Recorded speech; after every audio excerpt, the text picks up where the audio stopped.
I actually almost gave up on this battle. You know, all the silly shit going on. You know, I thought there was too much industry politics and trickery and the AI and the leaks and all the messy gossip shit. It was just taken away. It was taken away from the battle overall. I thought if the big three aren't gonna give us bars, who's it gonna be?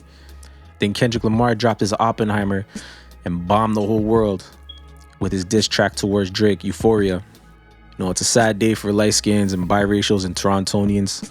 And sadly, I'm all three of those, but this isn't about me today. Kendrick Duckworth Lamar has finally responded to Drake in a disrespectful, lyrically intense, scathing diss record to Aubrey Drake Graham. Drake got off on push-ups, man.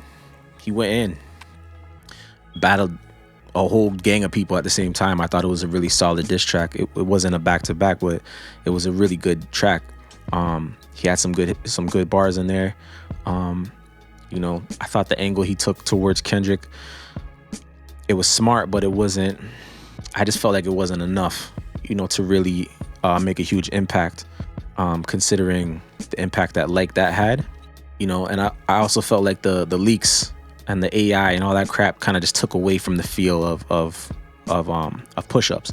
I feel like if he just dropped it, like if they did an OVO radio and they just dropped it in the middle of the night or whatever, the impact of push-ups would have been way harder. It would have been, I think we would have taken it more seriously. I think it would have had a bigger impact overall, as opposed to it coming out first as a leak with different beats. And first we thought it was AI. It was a mess at first.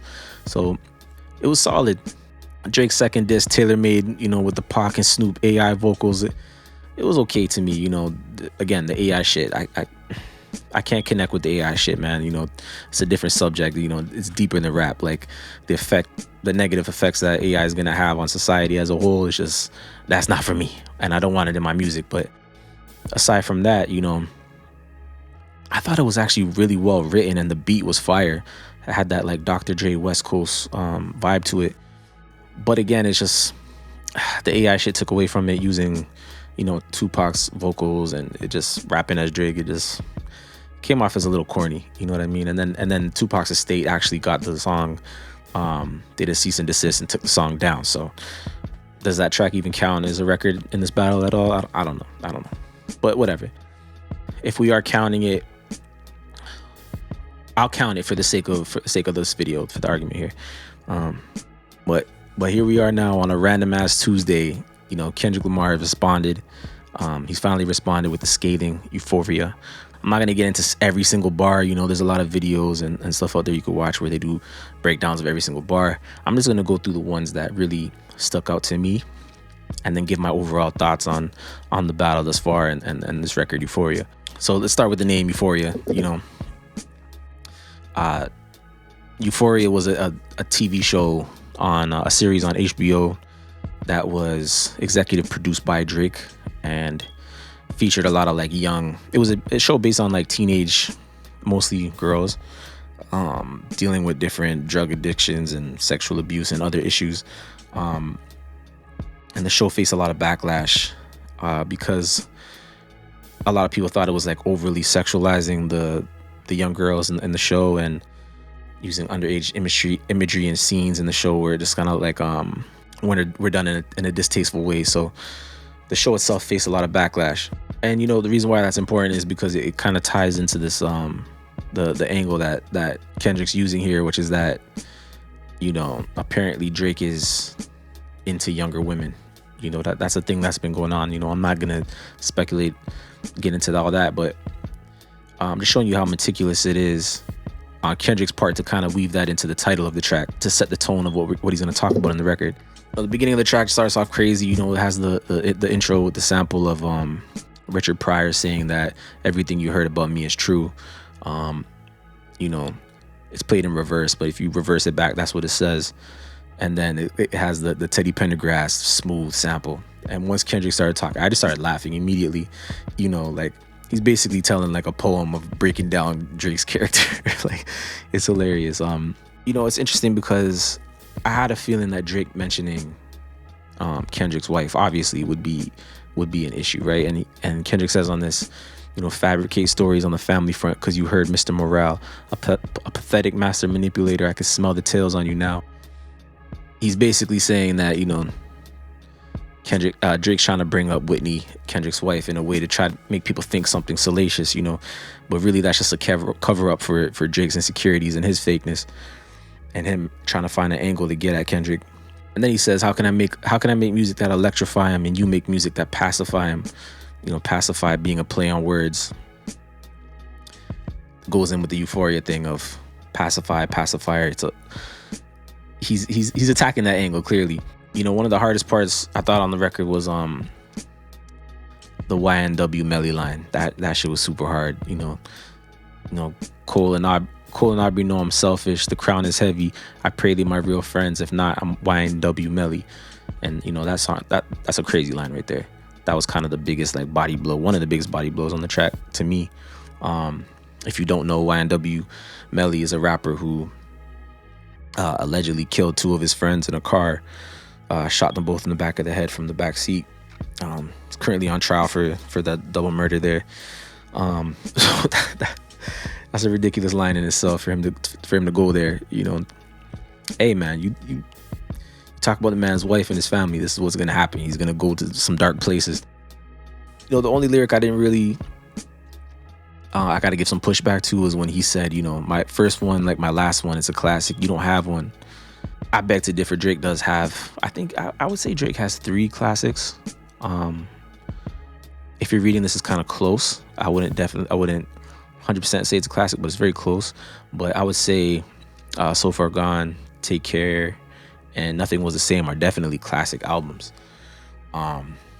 It's rap shit. I don't think Kendrick in his mind really thinks Drake doesn't have a classic album. Maybe he does, but funny enough, Kendrick is on Take Care, one of Drake's classic albums. So, but the line about let your core audience stomach that, then tell them where you get your abs from, that's funny.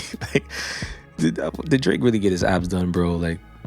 If he did, that's kind of crazy. I don't know why these guys just don't get fitness trainers and chefs to cook them healthy meals. They're so rich. I don't know. Anyways, it's interesting. He says, surprised you wanted that feature request. That we got some shit to address. So that goes into people thinking that the rumor that Drake actually wanted Kendrick Lamar on First Person Shooter. And I guess Kendrick denied it and said, I'm not about that, because they've been dissing each other for 10 years or so. Why are we getting on a track together? And I think that's kind of where this whole thing, the beef kind of rehashed and the flame kicked back in and the beef started up again, is because of that. Definitely was from Kendrick didn't like that shit, that first person shooter shit, the way Drake and J. Cole were Spider-Man meme and we're the goats and all this type of shit. He didn't like that shit. Sexy Red Line had me dying for sure. Yeah, when Drake said the line about the splits, I thought that was kind of stupid to me, because Pusha T already used that against Drake. We already talked about the splits, about Drake being signed to mad people, and now he's trying to say the same thing about Kendrick. So that was just kind of rehashing the same shit we already heard. But it was interesting to see that Kendrick saying Drake tried to put a cease and desist on the Like That record. That's super whack. If you try to put a cease and desist on a diss track, bro, that's not it, bro. If that's true, that's not it. You got into the, a lot of this stuff is stuff that's been said. A lot of stuff that's been said by Pusha, him not being, Drake not being a good father. We've heard that one before. I thought one of the hardest parts was when Kendrick flipped the 20v1 part, though. That was hard, because he basically took that line and reversed it on on Drake, saying, Drake said that's 20v1. And Kendrick said, nah, it's 1v20, because you got 20 ghostwriters. That was hard. I like that part. That was a good flip and play on that. He even mentioned an artist named Beam. I didn't know who that was, so I did a little Google research, and I guess Beam is a songwriter who's worked with some big name artists like Beyonce and shit. So I guess Kendrick's exposing that Drake has worked with Beam as well. The part where Kendrick started rapping with the Toronto slang, that shit was hilarious, because I'm from Toronto. So to hear Kendrick say Crody and stuff like that was really funny. And tell me you're cheesing, fam. Americans really like you guys. Americans don't really get Toronto slang. It's really funny, but it had me dying for sure. He even mentioned a restaurant in Toronto, which I don't even know why he mentioned that spot. That's not even like the spot really like that. We have way better spots out here. But anyways, he ends the record saying, "We don't want to hear you say the N-word anymore," which is funny because Drake, Drake being biracial, he gets called white. He gets called white and gets ridiculed for not being black enough and that whole thing. So I'm not sure if I see that people are in an uproar on Twitter and shit saying like, I'm biracial myself, so I didn't take any offense to it. Like, I don't think he was saying people who are biracial or mixed aren't black or light skin aren't black. I think he was trying to say Drake's identity doesn't feel authentic. You know what I mean? Him coming from Forest Hill, which is a predominantly Jewish neighborhood in Toronto, more middle to upper class, and his original upbringing, Kendrick's trying to say it's not authentic, and he's kind of faking the black experience and the way he's dressing and the way he's acting and stuff like that. That's basically the angle that Kendrick's attacking here, is that Drake is fake, right? So I don't think he's speaking on biracial and light-skinned people as a whole. I think he's just specifically talking about Drake. Overall, I think it's a fire. I think he went in. It's a fire diss track. Overall, I think Kendrick kind of had every kind of way you can go at a diss track. Like, he didn't really expose a lot of secrets. I guess that's the one, aside from the Beam ghostwriting thing, he didn't really expose anything too crazy.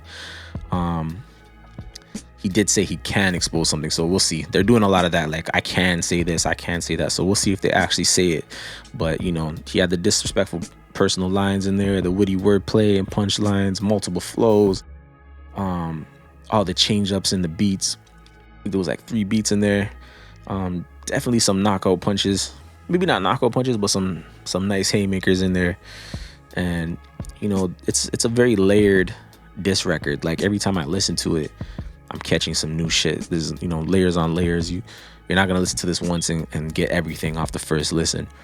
I think that's the difference between Kendrick and Drake. Kendrick's a little bit more nuanced in his lyrical ability, and Drake is very like straightforward, hitting you with like direct punchlines. So like, with that being said, I can see why this battle will, like, ultimately it'll come down to your preference, right? Like, what style interests you more. Like, some people are not into Kendrick's animated voices and flows, and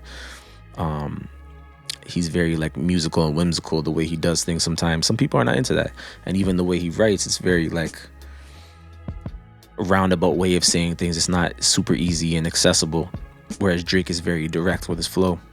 Like, there was a lot of like foreshadowing in the bars, like J. Cole and Drake, my brothers, I love them to death, and then he was saying, I'll explain that bar later, and then that goes into the YNW Melly killing his friends. So it's like the wordplay was crazy all throughout the record, but some people might not grasp that, so they'll be like, hey, this guy just talking shit, he's not saying anything. You know what I mean? So I think it's really for some people, it's gonna come down to like, what are you interested in? The Drake stans are not gonna fuck with it, right? The Kendrick stans probably will. So if I'm going this versus Push-Ups, I think this is better than Push-Ups. Push-Ups was dope, but I think overall it hit harder. Like, the lines hit harder. Like, Push-Ups was kind of like little jabs, you know what I mean? Like, this was like, these ones hit. You felt them. I started laughing immediately at certain parts of this record. I had to stop, go back certain parts of this record. Push-Ups didn't really have that effect. Could have been the way it came out, but I also think that this was just like a little bit more potent as far as the diss record goes. So I'm gonna give it, if we're counting like that, I guess it's 2-0 Kendrick. If we're going like that versus Push-Ups, would you do like that versus Push-Ups? I'd go like that. And then if we're going tailor-made versus Euphoria, then it's definitely Euphoria. So it could be 2-0 if you go that way, but I think most people are looking at it like Push-Ups versus Euphoria. So in that sense, I'll give it 1-0 right now for Kendrick.